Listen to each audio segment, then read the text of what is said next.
सत्सङ्गत्वे निस्सङ्गत्वं निस्सङ्गत्वे निर्मोहत्वं निर्मोहत्वे निश्चलतत्वं निश्चलतत्वे जीवन्मुक्तिः पुनरपि जननं पुनरपि मरणं पुनरपि जननी जठरे शयनम् इह संसारे बहुदुस्तारे कृपया पारे पाहि मुरा.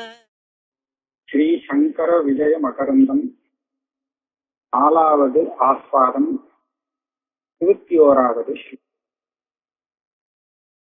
சங்கர பகவத்பாதாவுடைய அவதாரம் எதற்காக ஏற்பட்டது அப்படிங்கிறத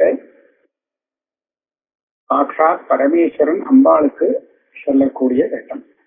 அதுல இருந்து உள்ள ஸ்லோகத்தை நம்ம வாசிச்சிருக்கோம். சப்தார்த்த ஞான குசலாக தர்க்க கர்க்கச புத்தயः ஜைனாः பௌத்தாः புத்தியுக்தாः மீமாம்சா நிரதாः கலௌ வேதபோதித வாக்கியானாம் அன்யதீவ பிரரோச்சகாः பிரத்யக்ஷவாத குசலாக சல்யபூதா கலவுவே. இந்த மாதிரி பவிஷ்யத்தின்னு சேர்க்கணும்.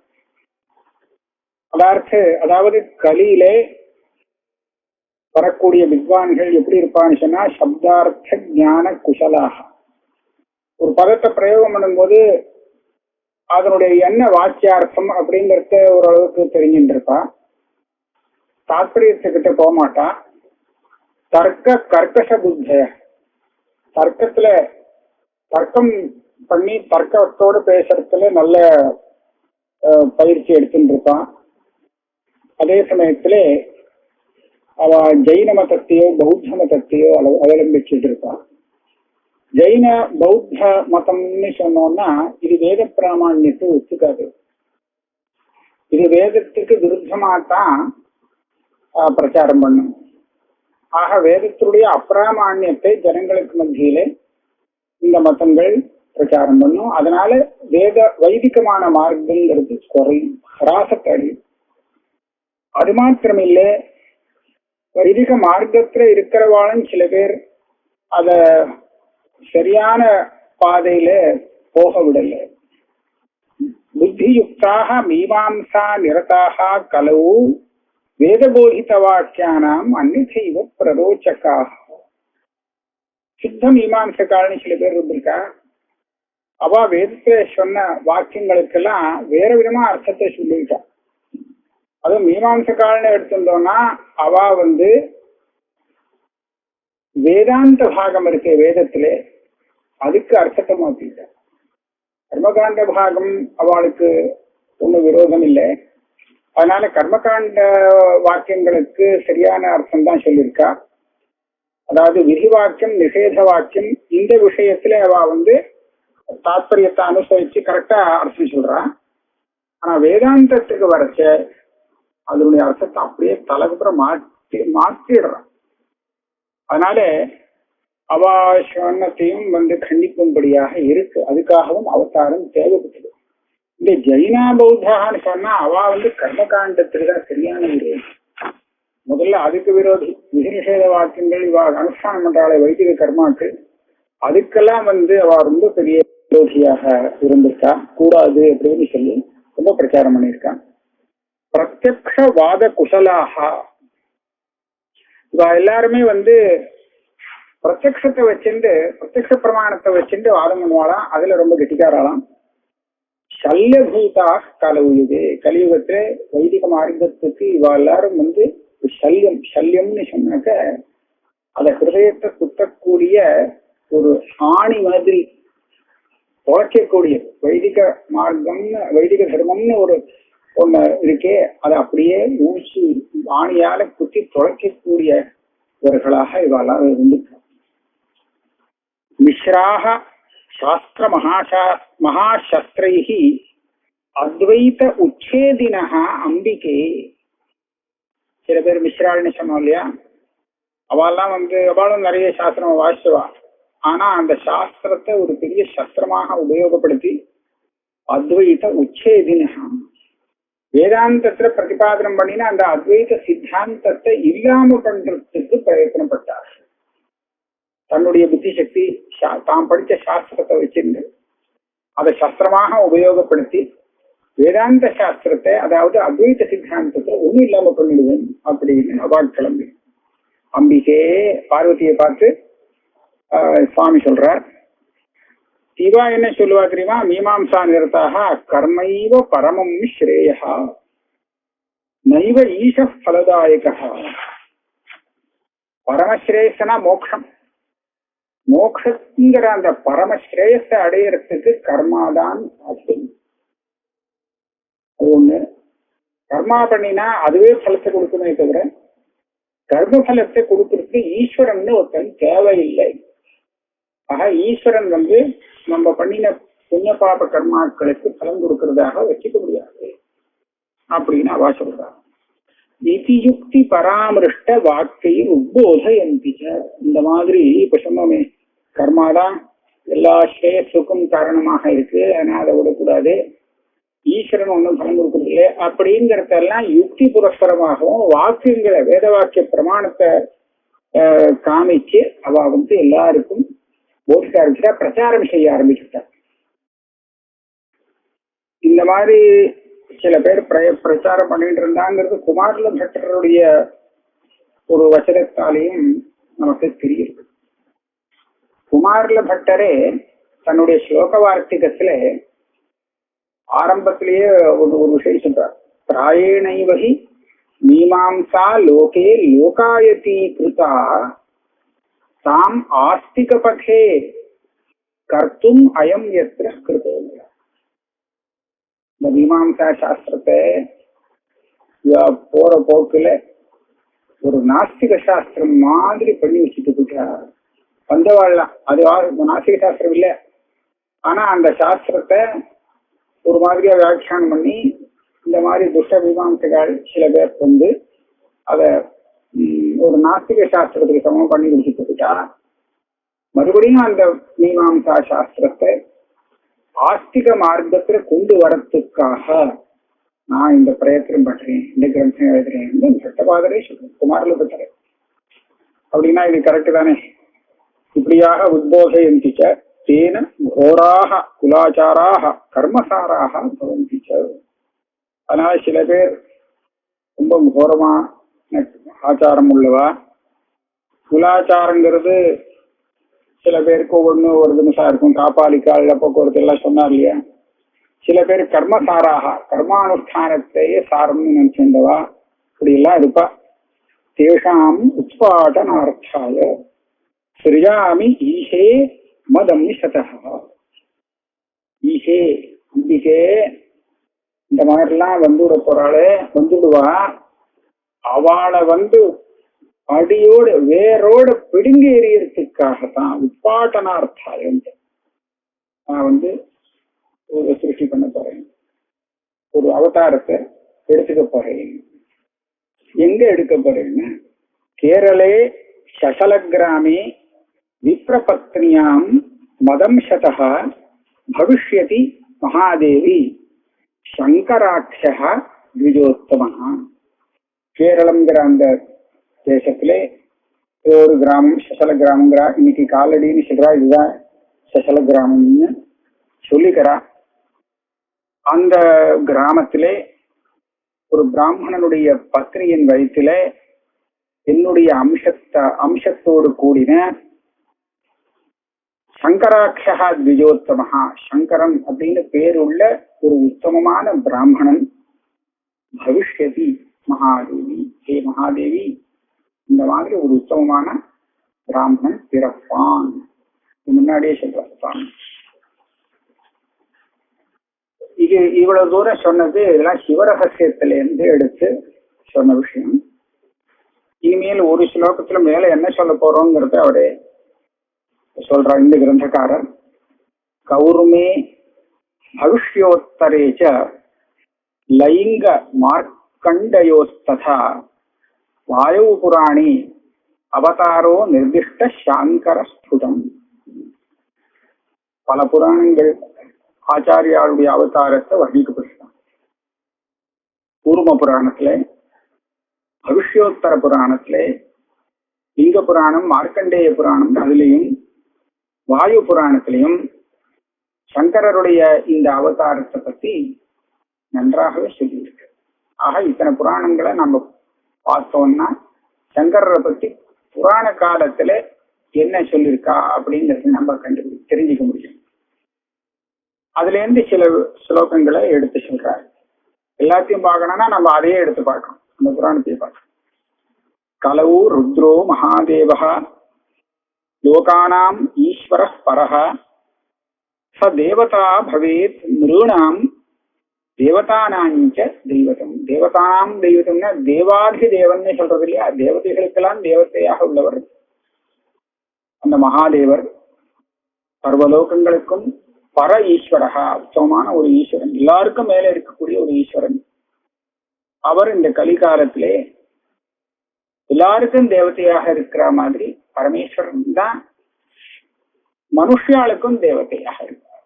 நிருணாம் மனுஷியானாம், இந்த மனுஷ லோகத்துல அத்தனை பேருக்கும் தேவதையாக, தேவதைனா உபாசிக்கப்படுகிறவராக அவர் ஆவார், அவர் இருக்கார். அப்பேற்பட்ட இவர் நிருணாம்ங்கிறத இன்னொரு அர்த்தம் படிச்சுக்கலாம், மனுஷர்களின் மத்தியில். இங்க அவதாரம் எடுக்க போறாரு இந்த தேவாதி தேவரான சங்கரர் அப்படின்னு கேட்டா, மனுஷியானாம் மத்தியில், மனுஷர்களுக்கு மத்தியிலே கரிஷ்யதி அவதாரம் ஸ்வம் சங்கரோ நீலலோஹிதா. தன்னுடைய அவதாரத்தை இந்த மனுஷலோகத்திலே மனுஷர்களுக்கு மத்தியிலே செய்ய போகிறார். நீலலோஹிதான்னு பரமேஸ்வரனுக்கு ஒரு பேர். இந்த அவதாரத்தினுடைய லட்சியம் என்ன, எதுக்காக இந்த அவதாரம் அப்படின்னு கேட்டா, ஸ்ரௌத ஸ்மார்த்த பிரதிஷ்டார்த்தம் பக்தானாம் ஹிதகாம்யயா. ஸ்ரௌத ஸ்மார்த்த பிரதிஷ்டார்த்தம், ஸ்ருதியிலையும் ஸ்மிருதியிலையும் சொல்லப்பட்ட அந்த தர்மங்களை மறுபடியும் அனுஷ்டானத்துக்கு கொண்டு வந்து அதை பிரதிஷ்டை செய்வதற்காக, பிரதிஷ்டைனா ஸ்திரமாக அது அழியாம அனுஷ்டானத்துல வரும்படியாக இருக்கணும் அப்படிங்கிறதுக்காகத்தான் இந்த அவதாரமா. பக்தானாம் ஹிதகாம்யா, இதெல்லாம் எதுக்கு அனுஷ்டானம்னா என்னன்னு சொன்னா, ஒண்ணும் இல்லை, இவாள் ஹிதைஷி, இந்த பக்தர்களுக்கு எல்லாம் ஹிதம் ஏற்படணுமே அப்படின்னு சுவாமி நினைக்கிறார். ஹித காமியா, எல்லாரும் சௌக்கியமா இருக்கணும், எல்லாருக்கும் நல்லது நடக்கணும் அப்படிங்கிற ஒரு ஆசையாலே சுவாமி இந்த அவதாரங்கள்லாம் எடுக்கிறார். இல்லைன்னா கேடுகிட்டு போறதுன்னு விட்டுட்டு போயிடலாம், அதோ அடிச்சு நீ சாருதுன்னு சொன்னா போட்டோமே அப்படின்னு இருக்கலாம். அப்படி இல்லை, ஹிதகாமியா உபதேக்ஷதி தத் ஞானம் சிஷ்யானாம் பிரம்ம சஞ்சிதம். இதுவும் ஹிதகாமியாதான். சர்வ வேதாந்த சாரம் ஹி சர்வஸ்மாச்சது தர்சனா. சிஷ்யர்களுக்கு பிரம்மம்னு சொல்லக்கூடிய அந்த ஒரு அபூர்வமான தியானம் சைத்தன்யத்தை உபதேசிப்பார். ஜீவ பிரம்ம அபேதம், பிரம்மந்தான் எல்லாம் அப்படிங்கிற அந்த விஷயத்தை வேதாந்தோபதேசம் துவாரா சங்கரர் எல்லாருக்கும் உபதேசிப்பார். அதுதான் சொல்றார் சர்வ வேதாந்த சாரம் ஹி. இந்த விஷயம்தான் எல்லா வேதாந்தத்தையும் சொல்லப்பட்ட சாரமான விஷயம். சர்வஸ்மாச்சது தர்சனாத். இது என்னன்னு கேட்டா, வேதாந்த தரிசனத்தை விட்டுட்டு மற்ற எத்தனை தரிசனங்கள் இருக்கோ, தரிசனம்னா சாஸ்திரங்கள், அந்த எல்லா தரிசனத்தை காட்டிலும் இது அதுக்குள்ளே சாரமாக உத்தமமான ஒரு தரிசனம் இந்த வேதாந்த தரிசனம். இது சொல்லி கொடுக்கக்கூடிய சாரம் தான் அந்த பிரம்மன் சொல்லி. ஆக அதை உபதேசம் பண்ணுவார் சிஷ்யர்களுக்கு. ஏ தம் விப்ராஹ நிஷேவந்தே ஏன கேனாபி உபாயதः விஜித்ய கர்மஜான் தோஷான் யாந்தி தே பரமம் பலம். இந்த தரிசனம் எப்பேற்பட்டதுன்னு கேட்டா, பகவத்பாதால் உபதேசம் பண்ணின இந்த மார்க்கத்தை எவர் அனுசரிக்கிறார்களோ, எந்த விப்ரர்கள் நிஷேவந்தே எனக்கேனா பிபாயதா, அவளால முடிந்த அளவுக்கு இந்த மார்க்கத்தை எவர் அனுசரிக்கிறார்களோ அவளுக்கு என்ன பலம்னு கேட்டா, விஜித்திய கர்மஜான் தோஷான் யாந்தி தே பரமம் பதம். கர்மத்தினால ஏற்படக்கூடிய தோஷங்களை எல்லாம் ஜெயிச்சு அவ பரமபதத்தை, அதாவது மோட்சத்தை அடைகிறார்கள். கர்மாவால வரக்கூடிய தோஷம் அப்படின்னு சொன்னா, அனுஷ்டானம் பண்ணினா ஒரு சொர்க்கத்துக்கு போக முடியா இருக்கும்போது, சொர்க்கத்துக்கு போனா அதை அனுபவிச்சுட்டு திரும்பி புனர்ஜென்மா எடுக்க முடியா இருக்குமோ. இந்த புனரப்பி ஜனனம் புனரப்பி மரணம்ங்கிறது தொடர்ந்து வருந்திருக்கே. இதுதான் முமுட்சுகள் உடைய திருஷ்டியில, அவ பார்வையில இதுதான் தோஷம். வேற ஒன்றும் பெரிய தோஷம் இல்லை. இந்த புனரப்பி ஜனனம் புனரப்பி மரணம்ங்கிறது பெரிய தோஷம். இந்த தோஷத்தை இல்லாம பண்ணணும் அப்படின்னு சொன்னால் அதுக்கு இந்த பிரம்ம தியானங்கிறது உபயோகப்படும். அதுக்குதான் இது தேவை. அது மாத்திரமில்லை, இந்த தோஷத்தை எல்லாத்தையும் நிவர்த்தி பண்ணிட்டு யாந்தி தே பரமம் பதம், அந்த பரமபதத்தை அடைகிறார். அப்புறம் வேற ஒரு புராணத்தை எடுக்கிறார். கல்யப்தே த்விசஹஸ்ராந்தே லோகானுகிரக காமியா சதுர்பி சக சிஷ்யைஸ்து சங்கரோ கதரிஷ்யதி. கலி யுகத்திலே 2000 வருஷம் முடியும் போது லோகத்துக்கு அனுகிரகம் செய்யணும் அப்படிங்கிற ஒரே ஒரு காரணத்தினாலே 4 சிஷ்யர்களோடு சேர்ந்து சங்கரர் அவதாரம் எடுப்பார். சங்கரர் அதுதான் தெரிகிறது. அவருடைய 4 சிஷ்யாலும் ஒரு அவதாரம் தான்ங்கிறது. சதுர்பி சக சிஷ்யை, சங்கரர் பரமேஸ்வருடைய அவதாரம். கூடவே அவர் 4 பேரை கூட எடுத்துக்கிறார். என்ன, அதாவது சுரேஸ்வராச்சாரியர், பத்மபாதாச்சாரியர், சுரேஸ்வராச்சாரியர் அப்புறம் வர பத்மபாதாச்சாரியர், கோட்டகாச்சாரியர், அதுக்கப்புறம் ஹஸ்தாமர்த்தர். இப்படியாக 4 பேர் அவளுடைய முக்கிய சிஷ்யாளா இருக்கார். லிங்கந்தி வேத வித்யாஞ்ச த்விஜாஹ கர்மாணி வை கலௌ ருத்ரோ மகாதேவः சங்கரோ நீலலோகிதः பிரகாசதே பிரதிஷ்டார்த்தம் தர்மஸ்ய விக்ருதாக்ருதிः ஏதம் விப்ரா நிஷேவந்தே ஏன கேனாபி சங்கரம் கலிதோஷான் விநிர்ஜித்ய பிரயாந்தி பரமம் பதம். இது ஒரு புராணத்திலிருந்து எடுக்கிறார். இப்ப சொன்னாரே, பூர்வ புராணம், பவிஷ்யோத்தர புராணம், என்னெல்லாம் ஏகப்பட்ட புராணங்கள்ல இருந்து எடுத்து சொல்றேன் அப்படின்ட்டார். வேற ஏதோ ஒரு புராணம். இந்த கலியுகத்திலே திஜாகா பிராமணர்கள், வேற யாராவது சொன்னா கூட பரவாயில்ல, பிராமணர்களே இப்படி சொல்றா. என்ன சொல்றா? கர்மாணி நிந்தந்தி, வைதிகமான கர்மானுஷ்டானத்தை அவ நிந்திக்கிறார்கள்.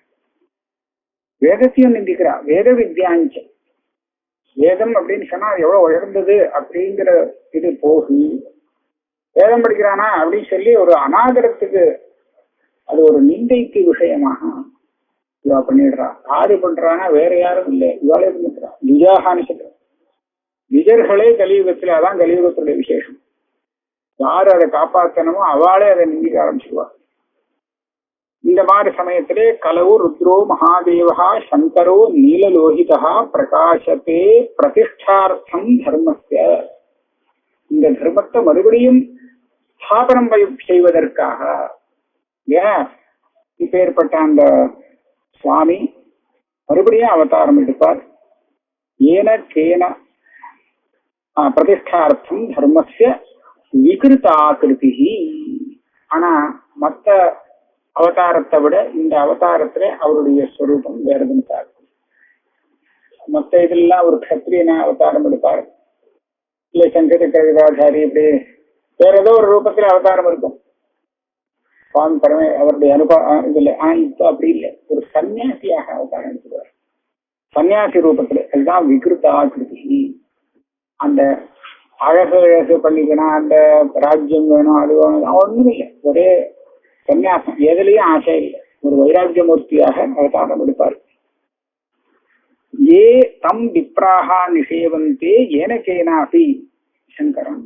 அப்பேற்பட்ட அந்த அவதாரத்திலே அந்த சங்கர பகவத்பாதால யாரு சேவிக்கிறார்களோ, ஏனக்கேனாப்பி உபாயன, ஏதோ ஒரு விதத்துல அவரை உபாசிக்கிறார், அவளை அந்த மார்க்கத்துல சேர்ந்துட்டு அவர் சொன்ன வழியில போறாருன்னு சொன்னால், அப்படி போறவாளுக்கு பெரிய லாபம் என்னன்னா, கலி தோஷான் விலர்ஜிக்க, அவளுக்கு கலி தோஷம் பிடிக்காது, இந்த தோஷத்துக்கு வசப்பட மாட்டா. பிரயாந்தி பரமும் பரம், நிச்சயமா கடைசியில அந்த பரமபதம்னு சொல்லக்கூடிய மோட்சத்தை அடைவார்கள். ஆக சங்கராவதாரத்தை நாம நிஷேவனம் பண்ணினோம்னு சொன்னால், அதை சேவை பண்ணினோம்னு சொன்னா அதனுடைய பலம் மோட்சப்பிராப்தி. இன்னொரு ஸ்லோகம் ஒண்ணு எடுக்கிறார் வேற இல்லையோ, லோகானுகிரக தத்பரஹ பரசிவஹ சம்பிரார்த்திதோ பிரம்மணா சார்வாகாதி மத பிரபேத நிபுணாம் புத்திம் சதா தாரயன் காலட்யாக்ய புரோத்தமே சிவகுருஹோ வித்யாதிநாதஸ்ச யஹ தத்பத்னியாம் சிவதாரகே சமுதிதः ஸ்ரீ சங்கராக்ஷாம் வஹன். சங்கரர் எப்போ பிறந்தார், எங்க ஆராத்துல பிறந்தார் அப்படிங்கிறத இந்த ஸ்லோகம் வர்ணிக்கிறது. லோகானுகிரக தத்பர பரசிவா, இந்த லோகத்துக்கு அனுகிரகம் செய்ய வேண்டும் அப்படிங்கிற ஒரே ஒரு தாற்பயம், அதை பண்ணணுங்கிற ஒரு தத்பரமா இருந்து அந்த பரமசிவர் சிவன் என்ன பண்ணார், சம்பிரார்த்திதோ பிரம்மணா, அவர் தான் அவதாரம் எடுத்தார். அவதாரம் எடுக்க சொல்லி பிரார்த்தனை பண்ணினது பிரம்மா. பிரம்மாவாக்கும் தேவர்கள் எல்லாம் அழைச்சிட்டு அங்க போய் இந்த மாதிரி ஏதாவது பண்ணி ஆகணும், மோசமான நிலைமையில இருக்கு, ஸ்திதி தர்மத்துக்கு சரியான ஒரு மதிப்பு இல்லை அப்படிங்கிறத சொல்லும் போது அவதாரம் எடுத்தாராம். சார்வாகாதி மத பிரபேத நிபுணாம் புத்திம் சதாதாரயம், இந்த அவதாரத்துல அவருக்கு புத்தி சக்தி, பிரமாதமான புத்தி சக்தி. இந்த புத்தியை வச்சுண்டு இந்த சார்வாகன் பௌத்தன் ஜெயினன் யாரெல்லாம் இதுக்கு விரோதியா இருந்தாலும் அத்தனை பேரையும் உடைச்சு தள்ளிட்டார். அவளுடைய மதத்தை பிரபேதம் பண்ணி உடைச்சு தூளா பண்ணிட்டார். அப்பேற்பட்ட புத்தி உள்ளவர். காலட்யாக்கிய புரோத்தமே, காலட்டி அப்படின்னு சொல்லப்படுற அந்த ஊர்ல சிவகுருஹோ வித்யாதிநாதஸ்ச யஹ, அந்த ஊர்ல இருந்து அந்த சிவகுருங்கிறவர் பெரிய வித்திக்கு அதிபதியானவர். அவருடைய பத்னி இடத்திலே சமுதிதா பிறந்தார். அதோ சிவ தாரகே, ஆர்திரா நட்சத்திரம் சிவனுடைய நட்சத்திரம், அன்னைய தினத்திலே பிறந்தார். பேரும் ஸ்ரீ சங்கராட்சாம் வகம், ஸ்ரீ சங்கரா, சங்கரன் பேரோட அவர் அவதாரம் எடுத்தார். சதுர்பி சக சிஷ்யைஸ்து சங்கரோ அவதரிஷ்யதி, இது முன்னாடி ஒரு தடவை வந்துருச்சு, வேற ஒரு புராணத்துல இருக்கு, பல இடத்துல இருக்குன்னு தெரியுது. 6 சிஷ்யர்களோடு சங்கரர் அவதாரம் பண்ணுவார் கலியுகத்துல. சைவாதவ் சூச்சிதம் பாவி விருத்தம் சத்யாபயன்னிக அவாதரத்யத் காலட்யாம் சரிதம் தன் நிபோதத. அங்க என்ன சொல்றது, 4 சிஷ்யர்களோட சங்கரர் அவதாரம் பண்ணுவார். சிவபுராணாதிகள்ல பார்வதி கிட்ட சுவாமி சொல்லியிருக்கார், அதுவும் தேவதைகளுக்கெல்லாம் இந்த மாதிரி வாக்கு வேற கொடுத்திருக்கார். சூச்சிதம் பாவி விருத்தம் என்ன சத்யாபயம், மேல இந்த மாதிரி நடக்கும்ங்கிறத சொல்லப்பட்டிருக்காங்க அந்த புராணங்கள்ல. அது நிஜமாகணும் இல்லையா? அங்க சங்கரர் அவதாரம் எடுப்பார் அப்படின்னு சொல்லியிருக்குன்னா அதை நிஜமாக்கிறதுக்காகவே ஒரு அவதாரம் எடுக்கிறார்.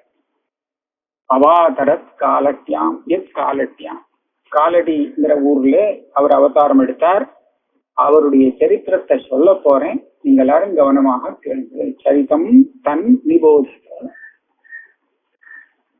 சாக்கைஹி பாசுபதைரபி க்ஷபணகைஹி காபாலிகைஹி வைஷ்ணவைஹி அன்னைரபி அகிலம் ஹிலம் खलु खलैहि दुर्वादिभिर्वैदिकं पन्थानं परिरक्षितुं क्षितितलं प्राप्तः परिक्रीडते घोरे संस्कृतिकानने विचरतां क्षेमंकर शंकरः. ரொம்ப அருமையான ஸ்லோகமா இருக்கு. சங்கரருடைய அந்த மகிமையை அழகா சொல்றது. கடைசி இதை முதல்ல சொல்லிவிடுறேன். கோரே சம்ஸ்ருதி கானனே விசரதாம் க்ஷேமங்கர சங்கர. இந்த சம்ஸ்ருதி கானம்னா சம்சாரம்ங்கிறது பெரிய காடு, கானனம்னா காடு, வனம். இந்த சம்சாரங்கிற வனம் கோரமான வனமா. கோரே சம்ஸ்ருதி கானனே, இந்த கோரமான காட்டுக்குள்ளே விசரதாம், இதுக்குள்ள போய் விழுந்து மார்க்கம் தெரியாம சுத்திட்டு இருக்கிறவா இருக்காளே, ஆனா இதுல இருந்து வெளியில வரணும் அப்படின்னு ஆசைப்படுறாளே, சம்சார பந்தத்துல இருந்து வெளியில வரணும் அப்படின்னு நினைக்கிறவாளுக்கு தான் முமுக்ஷுகள்னு பேரு. அவளுக்கெல்லாம் க்ஷேமத்தை கொடுக்கக்கூடியவர். க்ஷேமம்னா என்னது? நித்திய நிரதிசயமான க்ஷேமம், அதுதான் மோட்சம். க்ஷேமம் அவளுக்கு முக்கியமான ஒரு ஸ்ரேயஸுக்கு எது சாதனமோ அந்த சாதனத்தை குடிச்சு குடிப்போப்பா, உனக்கு நல்லது வரும், க்ஷேமம் வரும் அப்படின்னு அவளுக்கு க்ஷேமத்தை பண்ணக்கூடியவர் இந்த சங்கர். ஆக சம்ஸ்ருதிகானனே விசரதாம்னு சொன்னதுனாலே இந்த சம்சாரத்தை ஒரு இடத்துல சமுத்திரமா வர்ணிப்பா, ஒரு இடத்துல இப்ப காடா வர்ணிச்சிருக்கா. இந்த இடத்துல இந்த காட்டுக்குள்ள மாட்டின்னு இருக்கிறவாளை அதுல இருந்து வெளியில எடுக்கிறதுக்காக இந்த அவதாரம் அப்படின்னு ஒண்ணு தெரியாது. இன்னொன்னு என்னன்னு சொன்னா, வேதத்துக்கு 2 பாகம் இருக்கு. ஒரு பாகத்தை நம்ம கர்மகாண்டம்னு சொல்லுவோம், ஒரு பாகத்தை ஞான காண்டம்னு சொல்லுவோம். இந்த ஞான காண்டத்துக்கு அதிகாரி முமுக்ஷு தான். அவனை நான் முன்னாடி சொல்லிட்டேன், கடைசி வரையில இருக்கு.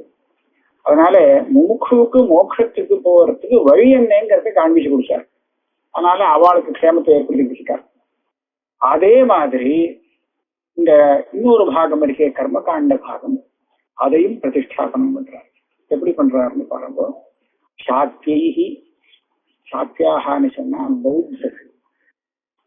பாசுபதாக, பாசுபத்தாகான்னு சொன்னா பசுபதியே, அதாவது ஈஸ்வரன் தான் அவ சுவாமின்னு வச்சுக்கிறான். ஆனா ஒரு விதமான ஒரு அது என்ன சொல்றது, ஆகமப்படி போகக்கூடிய ஒரு மதம். பாசுபத்தர்கள்.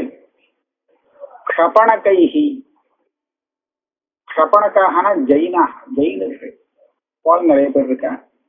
அதே மாதிரி காபாலிகைஹி, அது ஒரு பிரிவு. காபாலிக்கு அவளுக்கு மொத்தம் அவளுக்கு தனியா அவளுடைய ஆச்சார விசாரங்கள்லாம் இருக்கு. அப்புறம் வைஷ்ணவைஹி, விஷ்ணுதான் எல்லாத்தையோட பெரியவர் அப்படின்னு சொல்லி விஷ்ணுவ பகவானாக வச்சுட்டு அவர் பக்தாளா இருக்கிறவா. அதுக்கு தகுந்த அவள் ஆகவப்படி அந்த தீட்சாதிகள்லாம் வாங்கிட்டு அந்த அனுஷ்டானத்தை பண்ணிட்டு இருக்கிறவா. அந்நீரபி, இந்த மாதிரி இது ஏதோ சொன்னது இவ்வளவுதான் இல்லை, இன்னும் எத்தனையோ இருக்கு, ஏகப்பட்ட பேர் இருக்க. அந்நீரபி அகிலம் கிலம் கலு கலைஹி, இந்த அத்தனை பேரும் என்ன பண்ணிட்டா, இந்த வைதிகம் பஞ்சானம், வைதிகமான மார்க்கம் இருக்கே முழுக்க அப்படியே நாசம் பண்ணிவிட்டாளாம். கிலம் கிருத்தம், இந்த கலைகி துஷ்டர்கள் அத்தனை பேருமா சேர்ந்து நான் ஒரு பாகத்தை அழிக்கிறேன், நீ ஒரு பாகத்தை அழின்னு சொல்லி பங்கு போட்டுண்டு கர்மகாண்டம் என்ன ஞான காண்டம் என்ன மொத்தத்தையும் அப்படியே அப்பிரமாணமாக ஆக்கிட்டார்.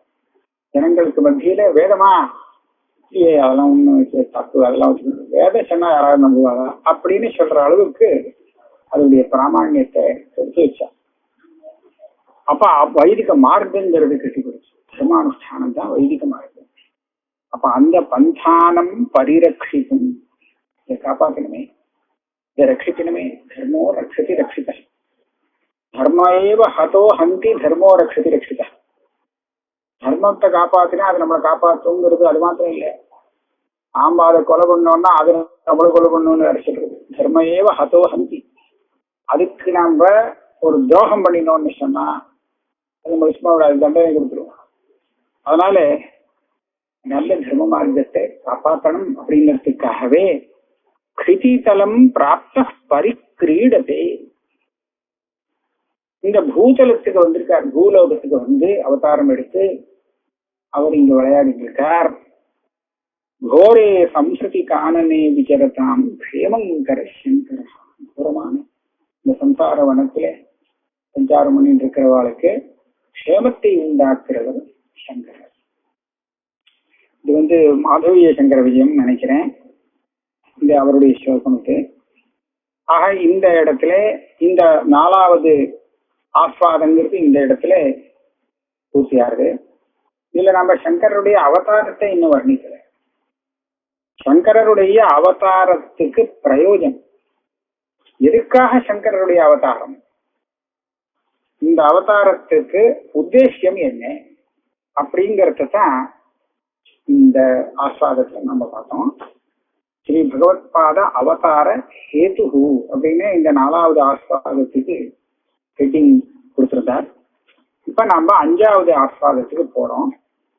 அந்த 5வது ஆஸ்வாதத்துல நம்ம ஒரு ஸ்லோகத்தை ஆரம்பிச்சு வச்சுட்டு நிறுத்துவோம்.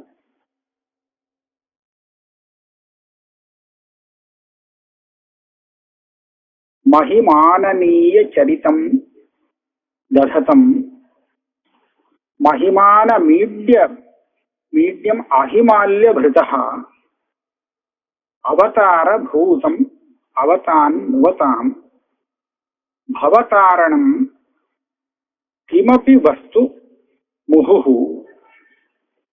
இந்த முதல் ஸ்லோகத்தை யதி சார்வபௌமோபகாரம் அப்படிங்கிற ஒரு காவியத்திலிருந்து எடுத்திருக்கார். முதல் ஸ்லோகம்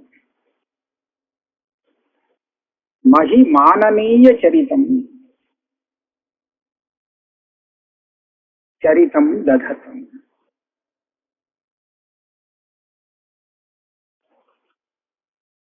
சங்கராவதாரத்தை பத்தி தான் வர்ணிக்கிறார். அவருடைய சரித்திரம் எப்படி இருக்குன்னு சொன்னா, இந்த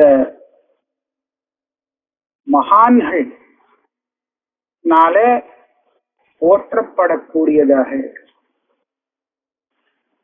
அதாவது உலகத்துல இருக்கக்கூடிய பெரியவர்கள்லாம் அந்த சங்கரருடைய சரித்திரத்தை அப்பேற்பட்டவர் அப்படின்னு புகழ்ந்து சொல்லக்கூடிய ஒரு நல்ல சரித்திரத்தை கொண்டவர். அப்பேற்பட்ட மகிமானம் ஈட்ய மகிமால்ய பிருதா தததம். மகிமானம் தததம். ஈட்யன்னு சொன்னாக்க ஸ்தோத்திரம் பண்ண வேண்டிய அப்படின்னு அர்த்தம்.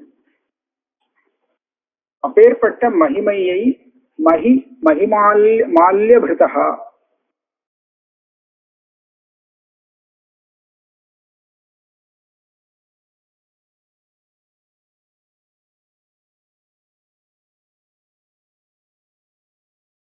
ஈட்ய மகிமால்ய பிருதா மகிமானம் தததம்.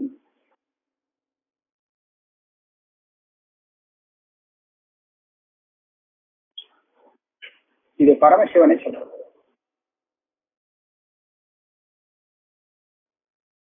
அதாவது பரமசிவனுடைய அப்பேற்பட்ட ஒரு மகிமையை அவர் தாரணம் செய்து கொண்டிருக்கிறார். அந்த மகிமையை கொண்டவர் அவருடைய அவதார பூதம். அந்த பரமேஸ்வரனுடைய அவதாரமான அந்த அவதாரத்தை நுவதாம் யாரு துதிக்கிறார்களோ ஸ்தோத்திரம் செய்கிறார்களோ அவர்களுக்கு பவதாரணம் சம்சார சாகரத்தில் இருந்து வெளிக்கொண்டு வரக்கூடியதான கிமபி வஸ்து, அப்படி ஒரு அபூர்வமான ஒரு வஸ்து இருக்கு. அந்த வஸ்துவானது அவதார் முஹு அவதார், எங்களை எப்போதும் காப்பாற்ற வேண்டும் அப்படின்னு ஒரு மங்கள ஸ்லோகம். ஆமா, இந்த மங்கள ஸ்லோகத்திற்கு அப்புறம்தான் கிரமமாக அவருடைய கதை ஆரம்பிக்கிறது. இந்த மங்கள ஸ்லோகத்தோட இன்னைக்கு இந்த பாடத்தை முடிச்சிருக்கோம்.